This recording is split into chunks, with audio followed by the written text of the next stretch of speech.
Hey guys, good evening. तो आज वाली वीडियो थोड़ी सी अलग टाइप की है। ठीक है, तो इसका इसका मुद्दा बहुत ही सिंपल है कि बहुत रिटेल इन्वेस्टर्स अपना जो पूरे इन्वेस्टिंग जर्नी में हमेशा एंग्शियस रहते हैं। ठीक है, मैंने पिछले 1-1.5 साल में जब से मैं ट्विटर में आया तो मुझे बहुत डीएम्स मिलते हैं और इसमें से बहुत सारे लोग जब मुझे डीएम करते हैं तो पर्टिकुलर कोई स्टॉक को लेके अपना एंग्जाइटी दिखाता है कि सर इसका स्टॉक इतने दिन से नीचे क्यों जा रहा है, या फिर इसका स्टॉक इतने जल्दी ऊपर क्यों गया, थोड़ा बेचना चाहिए क्या, क्या करना चाहिए सर। ठीक है, and I am pretty sure अगर वो मुझे पूछ रहे तो बाकी इन्फ्लुएंसर्स को भी पूछते होंगे। ठीक है, तो ये होता है एक एंग्जाइटी का कारण। ठीक है, जब लेट से फॉर एग्जांपल आपने एक पर्टिकुलर स्टॉक में से पैसा डाला और आपको पता नहीं है कि आगे जाके वो स्टॉक का क्या करना है। मतलब आपने लेट से आज पैसा डाला और लेट से अगले 2 हफ्ते में वो स्टॉक लेट से 10% नीचे चला गया, तो क्या होता है लोग यहाँ पे एंग्जाइटी उनका बढ़ जाते हैं। ठीक है, और ऑफ कोर्स सबकी यहाँ पे हार्ड अर्न मनी लगा हुआ है स्टॉक मार्केट में,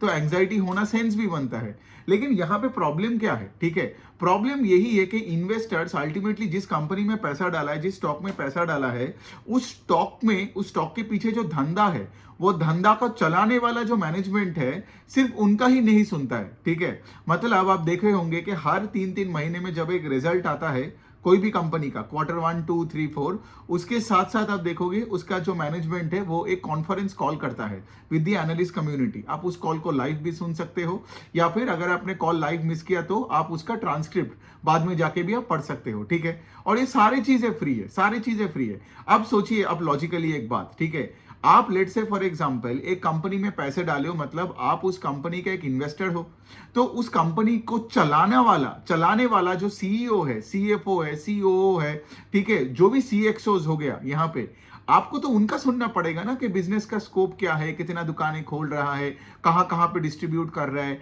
सही सब कुछ हो रहा है कि नहीं, कोई प्रॉब्लम नजर आ रहा है कि नहीं, सेक्टर में टेलविंड हो रहा है कि नहीं, या फिर कोई हेडविंड्स आ रहा है कि नहीं। इन्वेस्टर्स मतलब यहाँ पे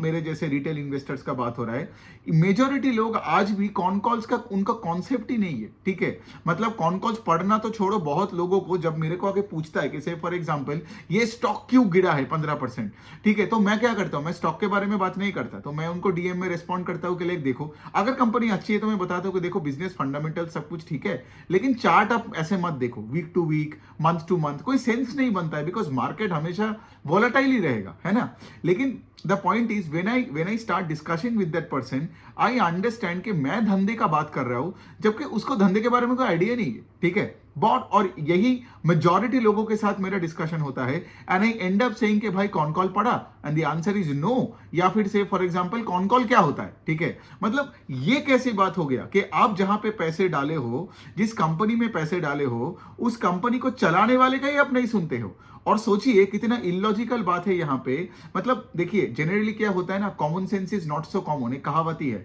और ये मार्केट में सबसे ज्यादा दिखता है लोगों में, कि लोगों को क्या है, जहां पे पैसा डाला है उस कंपनी को चलाने वाले का छोड़ के बाकी सबका सुनना है। ठीक है, टीवी में जाके कोई फंड मैनेजर ने क्या बोला उसको वो सुनना है, कौन सा यूट्यूबर ने क्या बोला वो सुनना है, मतलब फिर उसके बाद लोगों को डीएम्स करेगा, ठीक है, लोगों को तंग करेगा। The point I am actually trying to say इसके लाइक, बाहर बैठे लोगों से आप क्या पूछ रहे हो। ठीक है, मतलब कोई भी कंपनी हो, से फॉर एग्जांपल आज एचडीएफसी बैंक का ही अगर मैं एग्जांपल लूं, छोटा सा एग्जांपल, उसका स्टॉक चल नहीं रहा है, या फिर उसमें से फॉर एग्जांपल क्या हो रहा है, ये सबसे अच्छा आपको बता पाएगा एचडीएफसी बैंक का सीईओ कॉन्फ्रेंस कॉल्स में। तो आप जाके Q1 का कॉन कॉल पढ़ो, Q4 का कॉन कॉल पढ़ लो, पिछले साल का, पिछले 1, 2, 3 अगर आप कॉन कॉल भी पढ़ लोगे ना, तो आपको पूरा पिक्चर समझ में आ जाएगा कि प्रॉब्लम क्या हो रहा है। ठीक है, the point I am trying to say is, ठीक है, कि ये कॉमन सेंस नहीं है। मतलब सोचो आपके घर के सामने कोई एक दुकान है, ठीक है, मैं आपको दूर से बताया कि भाई वो दुकान का धंधा कैसे चल रहा है, तो आप तो दुकान में बैठे हुए जो बंदा है जो डेली चला रहा है, आप तो उससे बात करके फिर मुझे फीडबैक दोगे ना। आप थोड़ी मुंबई में जाओगे कोई फंड मैनेजर का सुनने के लिए कि भाई बता दे उस दुकान में क्या चल रहा है। तो लोगों का मुझे समझ नहीं आता है मार्केट में आके उनका कॉमन सेंस कहां चला जाता है। तो कॉन्फ्रेंस कॉल हर 3 महीने में होता है। ठीक है, ये अब ऑफ कोर्स कुछ कंपनीज है जो कॉन कॉल्स नहीं करते हैं, अब उनके लिए आपको सिर्फ वो जो डॉक्यूमेंट आएगा, रिजल्ट आएगा, उस पर आपको डिसाइड करना पड़ेगा पैसा डालनी है कि नहीं डालनी है, बिकॉज उनका एक एनुअल रिपोर्ट आता है और 4 क्वार्टर में लेट से फॉर एग्जांपल 4 ये आता है, 4 रिजल्ट आता है, Q1, Q2, Q3, Q4 का लेट से इनकम स्टेटमेंट आता है। लेकिन मैं उन कंपनीज का बात कर रहा हूं, मतलब अगर आप एक कंपनी में इन्वेस्टेड हो और उसका मैनेजमेंट कॉन कॉल करता है और फिर भी आप उसका नहीं सुन के आप बाकी दुनिया के सामने जाके सब पूछते रहे हो कि ये स्टॉक को खरीदना है या बेचना है, ये गिर क्यों रहा है, उठ क्यों रहा है, मतलब you will never make sense और आप एंग्जाइटी में ही मर जाओगे, मतलब आप खेल ही गलत खेल रहे हो। So the point I am actually trying to say is very simple here, ठीक है, कि अगर आपको एक अच्छा इन्वेस्टर बनना है, अगर आपको एक इन्फॉर्म्ड इन्वेस्टर बनना है, कॉन्विक्शन बिल्ड करना है, मल्टी बैगर्स बनानी है पोर्टफोलियो में, तो आपको कॉन कॉल सुनना ही है, ठीक है। मैं तो ये भी बोलूंगा कि लाइक जितना हो सकता है इंटरैक्ट भी करो मैनेजमेंट से, बिकॉज जब मैं कोई कॉन कॉल सुनता हूं तो कॉन कॉल सुनने के बाद भी मेरे को सवाल आता है बहुत कुछ, ठीक है। आइदर मैं कॉन कॉल में सवाल पूछा या फिर से फॉर एग्जाम्पल मैंने मैनेजमेंट को यहाँ पे कॉर्पोरेट, आप क्या कर सकते हो ना, आप देखोगे यहाँ पे कॉर्पोरेट रिलेशनशिप्स का भी एक ईमेल आईडी होता है, ठीक है, कोई भी कंपनी का। अगर आपका कोई स्टॉक है तो उसका वेबसाइट में जाने का, कॉर्पोरेट रिलेशंस में जाने का, आप देखोगे इन्वेस्टर रिलेशंस करके एक वेबसाइट में सेगमेंट होता है, ठीक है, तो वहां पे एक ईमेल आईडी होता है, आप वहां पे भी जाके आपका डाउट पूछ सकते हो and they will respond to you, ठीक है। Because the point I am actually trying to say इसके लिए आपको धंधे के साथ जितना जुड़ोगे उतना बेटर है, वरना क्या होगा, धंधे का स्कोप समझ नहीं आएगा, आप चार्ट देखते रहोगे। और सोचिए ना, अगर आप ऑफिस जा रहे हो, ऑफिस जाते जाते भी आप चार्ट देख रहे हो, वापस आते आते भी चार्ट देख रहे हो, ऑफिस में जाके भी आप लोगों के साथ यही डिस्कस कर रहे हो, प्रॉब्लम क्या हो रहा है, यहां पे नॉइज और गार्बेज ज्यादा है। आप मीडिया में जाके देख रहे हो कि कौन से फंड मैनेजर ने क्या रिकमेंडेशन दिया इस स्टॉक के बारे में, लेकिन वो फंड मैनेजर तो बाहर का बंदा है ना, at the end of the day, ठीक है, मीडिया ने उसको पैसा दिया है, वो वहां पे आके अपना ज्ञान दे रहा है। The point I am actually trying to say इसके लिए, अगर धंधा करने वालों को अगर आप नहीं सुन रहे हो तो आप क्यों एक धंधे में इन्वेस्टेड हो, ठीक है, मतलब क्या, आप एक सिर्फ एक स्पेकुलेटर हो, ठीक है, आप वैसे एक ट्रेडर टाइप का हो फिर, जिसका लेट से फॉर एग्जांपल इनको कोई फर्क नहीं पड़ता है बिजनेस से, जो आता है मार्केट में और जिसको लेट से 10-20% का गेन चाहिए लेके निकल जाता है, ठीक है। लेकिन मैं उन जैसे लोगों के लिए वीडियोस नहीं बनाता, आपको तो पता है राइट, मैं कोई ट्रेडिंग वीडियोस नहीं बनाता चार्ट लेके, और मैंने कभी ट्रेडिंग लाइफ में किया भी नहीं, तो मैं क्या सिखाऊं। मेरा पॉइंट है कि लाइक अगर एक बिजनेस सही दिशा में जा रहा है, आपको और पैसा डालना पड़ेगा टू रिवॉर्ड द बिजनेस। अगर एक बिजनेस लेट से गलत दिशा में जाने लग गया आपका पैसा डालने के बाद, तो आपको पैसा निकालना पड़ेगा। अब किस रेट से निकालोगे वो आपके ऊपर है, एक बार में पूरा निकाल लो या धीरे धीरे निकाल लो, लेकिन ये डायरेक्शन इज इंपॉर्टेंट है ना। आपके एलोकेशन डिपेंड करेगा एक पर्टिकुलर स्टॉक में, वो बढ़ेगा या घटेगा based on the company performance going forward. और ये तभी तो समझ में आएगा जब आप कॉन कॉल सुनोगे, राइट, क्योंकि मैनेजमेंट का कॉन कॉल में अगर मैनेजमेंट ने लेट से, बिकॉज मैंने हजारों वीडियोस बनाया ना, आप देखोगे मैंने इतने कॉन कॉल्स का समरी लेके क्यों बात करता हूं, राइट, ताकि आपको मैं अर्ज कर पाऊं कि आप असली काम करो। क्या होता है ना लोगों का, वो सिर्फ चार्ट देखते हैं, फिर वो जाके डिफरेंट वेबसाइट में जाके पिछले 5 साल का सेल्स का डेटा, 6 साल का ऑपरेटिंग प्रॉफिट मार्जिन, पास्ट का डेटा देख के क्या फायदा। सोचो फॉर एग्जांपल, अगर पास्ट का डेटा ही सब कुछ होता ना, तो आज भी एचडीएफसी बैंक और एशियन पेंट्स ही सबसे ज्यादा पैसा बनाता। पिछले 4 साल से ये दोनों स्टॉक पैसा क्यों नहीं बना रहे, जबकि उनका इतना अच्छा पास्ट है। द पॉइंट इज, मार्केट आगे का देखता है, मार्केट फ्यूचर का देखता है। तो सोचो कोई भी कंपनी का अगर पास्ट भी अच्छा है तो डेटा देख के आपको तो अच्छा लग रहा है, लेकिन सोचो अगर आपने लेटेस्ट कॉन कॉल नहीं पढ़ा और उस कॉन कॉल में मैनेजमेंट ने बता दिया कि हमारा आगे जाके लेट से वॉल्यूम ग्रोथ नहीं होगा,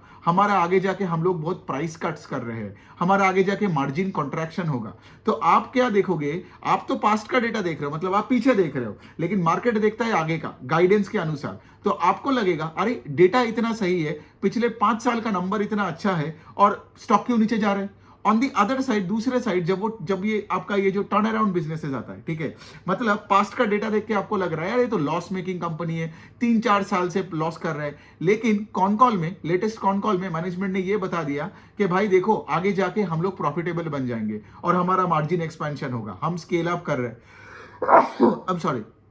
तो basically all I am trying to say इसके लाइक मार्केट हमेशा आगे का देखता है, गाइडेंस पे चलता है, और ऑफ कोर्स आगे जाके आपको वही ट्रैक करनी है ना हर क्वार्टर ऑन क्वार्टर में कि एग्जीक्यूशन उस गाइडेंस के मतलब लेवल पे चल रहा है कि नहीं। मतलब ये काम थोड़ा डिफिकल्ट इसीलिए बन जाता है बिकॉज देखो पीछे का डेटा देखना इज वेरी सिंपल, कोई भी वेबसाइट खोल लो और पीछे का डेटा देख लो। ये अगर होता ना तो आज सब अमीर बनता, पीछे का डेटा देख के। पीछे का डेटा देख के कोई अमीर नहीं बनता है। आपको कॉन कॉल्स पढ़ना पड़ेगा, आपका थोड़ा बहुत रीडिंग कॉम्प्रिहेंशन स्किल्स लाना पड़ेगा, आपको देखना पड़ेगा मैनेजमेंट इवन किस टोन में बात कर रहा है, ठीक है, और आगे जाके ठीक है क्या होने वाला है बिजनेस का, उसके बेसिस पे आज आप बेट लगाओगे और आगे की एग्जीक्यूशन पे आपके एलोकेशन को बढ़ाओगे या घटाओगे, ठीक है। तो ये बनता है बात, वरना क्या है, तो सोचिए ना अगर आप कॉन कॉल्स पढ़ते हो, लेट से मैं एक एग्जांपल लेके चलो बात करता हूं, ठीक है। तो से फॉर एग्जांपल मेरे पास एक कंपनी है, ठीक है, मैं कोई नाम नहीं ले रहा हूं, फिर वो आप रिकमेंडेशन की तरह ले लोगे, वैसा नहीं है। बट सोचो मेरे पास एक कंपनी है जिसका रिजल्ट अच्छा आया हुआ है और अपना गाइडेंस भी मैनेजमेंट ने इंटैक्ट रखा। लेट से फॉर एग्जांपल उन्होंने पहले भी बताया था हम 30% से ग्रो करेंगे। लेट से अभी उनका सेल्स का ग्रोथ 30 के ऊपर ही आया और उन्होंने कॉन कॉल में बोला कि आगे जाके भी हम 30 के ऊपर ही रखेंगे, ठीक है। तो मतलब क्या, मैं आराम से चिल मार सकता हूं, राइट। एंड ऑफ कोर्स मुझे अभी Q2 का नंबर के लिए वेट करना पड़ेगा एंड अगेन मुझे कॉन कॉल सुनना पड़ेगा, अगेन मुझे देखना पड़ेगा कि गाइडेंस सेम है कि नहीं एंड ऑल दैट, राइट। लेकिन सोचो Q1 का अगर ये सब कुछ ठीक है और उसके बाद वाला वीक में अगर लेट से वो चार्ट अगर 5% गिर भी जाता है, तो मैं किसी को हड़बड़ी में पिंग नहीं करूंगा कि भाई बता इस कंपनी को बेचनी है कि नहीं है, वैसा मैं नहीं करूंगा। बिकॉज द पॉइंट इसके लिए मुझे पता है कि कंपनी का मैनेजमेंट ने बोला है कि सब कुछ सही दिशा में जा रहा है। अब कुछ लोगों का ये भी है, जो लोग बहुत ही सिनिक्स होते हैं, उनका ये कहना है कि अगर मैनेजमेंट ने झूठ बोला तो, अरे देखिए अगर झूठ बोला तो अगले क्वार्टर का रिजल्ट में ही तो मतलब पकड़ा जाएगा ना।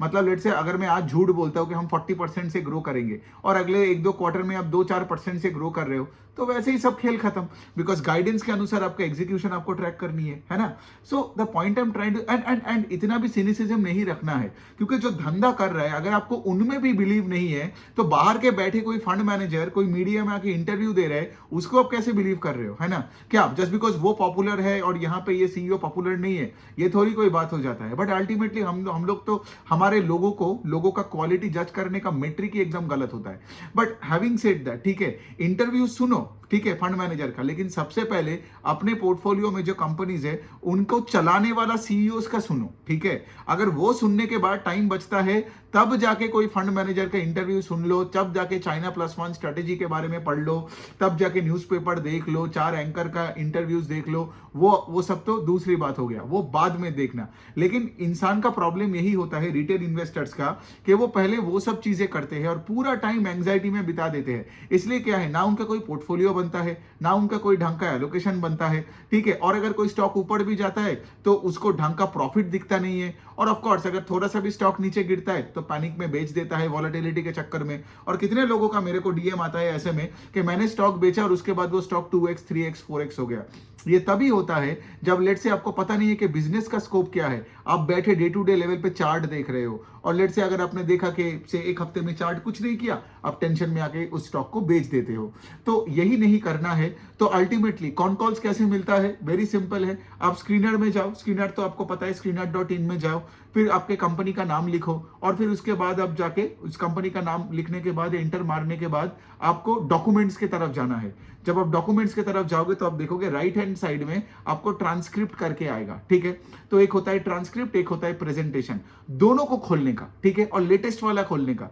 क्योंकि देखो आज अगर हम Q1 से Q2 की तरफ जा रहे हैं, हमें पता होनी चाहिए कि Q1 में कॉन कॉल में क्या बोला, लेटेस्ट क्या बोला, क्योंकि मार्केट हमेशा लेटेस्ट इंफॉर्मेशन में रहेगा ना। मार्केट 2019 का इंफॉर्मेशन से थोड़ी उनको फर्क पड़ता है। तो Q1 में क्या बोला, तो पहले पीपीटी खोलो and then the con call खोलो, दोनों को एक साथ पढ़ के देखो। अब एक पैरामीटर पे, अब ऑफ कोर्स ये तो बाद में हम लोग ये नॉन फाइनेंशियल वर्कशॉप तो मतलब लाने ही वाले हैं, ठीक है, उसमें ये सारे पैरामीटर्स डिस्कस करेंगे। लेकिन बेसिक से पैरामीटर्स तो आप कर ही सकते हो ना, कि देखो सेल्स का ग्रोथ क्या हुआ है, ऑपरेटिंग लेवरेज मिला है कि नहीं, और कॉन कॉल में देखो आगे क्या बोल रहे हैं, आगे क्या बोल रहे हैं, कोई गाइडेंस दे रहे हैं कि नहीं, मतलब आगे क्या मायूसी के बारे में बात कर रहा है, या फिर लेट से for example con call bullish है, देखो कौन कौन सी एडजेक्टिव्स पे बात कर रहे हैं। ये डिफिकल्ट काम है, आई नो ये डिफिकल्ट काम है, इसीलिए तो मेजॉरिटी लोग चार्ट देखते रहते हैं और पीछे का डेटा देखते हैं, वो इजी काम है। लेकिन पैसा तभी बनता है जब आप कॉन कॉल्स पढ़ के यू गॉज द फ्यूचर, ठीक है, और उसके अनुसार आप पैसा डालते हो, और आगे जाके वो कंपनी ने जो लेट से अच्छा गाइडेंस दिया वो एग्जीक्यूट कर पाया ना, तो वही आपका मल्टी बैगर शेयर बनता है। तो एनी विच वे यही तक ही रखते हैं। मेरा कहानी यही है कि एंजाइटी लेवल आपका बहुत घट जाएगा अगर आपको पता है कि कंपनी में क्या हो रहा है और मैनेजमेंट ने क्या बोला। उसके बाद स्टॉक ऊपर नीचे गया ना, तब भी आप टेंशन में आके ना किसी को रीच आउट करोगे ना स्टॉक को बेचोगे, ठीक है। मतलब आप ये सब आपका एंजाइटी लेवल घट जाएगा। लेकिन आपको अगर पता ही नहीं कि बिजनेस क्या कर रहा है, धंधा में क्या हो रहा है, स्कोप क्या है, मैनेजमेंट क्या बोल रहा है, तो आप क्या करोगे, इधर उधर का बात करोगे। और सोचिए ना, कोई भी बड़ा इन्फ्लुएंसर को, ठीक है, मतलब जिसका लेट से लाखों करोड़ों का फॉलोअर्स है, आप उनको रीच आउट करोगे, वो थोड़ी आपको रिस्पॉन्ड करेगा, और अगर रिस्पॉन्ड भी करेगा तो जेनेटिक एक आंसर देगा। तो the point I am saying इसके लिए ultimately you are on your own, और अगर आपको पैसा बनानी है स्टॉक मार्केट में तो आपको जिम्मेदारी लेनी पड़ेगी, ठीक है। ऐसे शॉर्टकट उपाय में सिर्फ चार्ट देखना और पीछे का डेटा देख के अगर ऐसा लगता है कि पैसा बनाता तो मतलब आज सभी अमीर बनता और सब BMW घूमता रास्ते में, तो वैसा होता नहीं है। सो ऑन दैट नोट, अगर कोई डाउट हुआ तो लेट मी नो।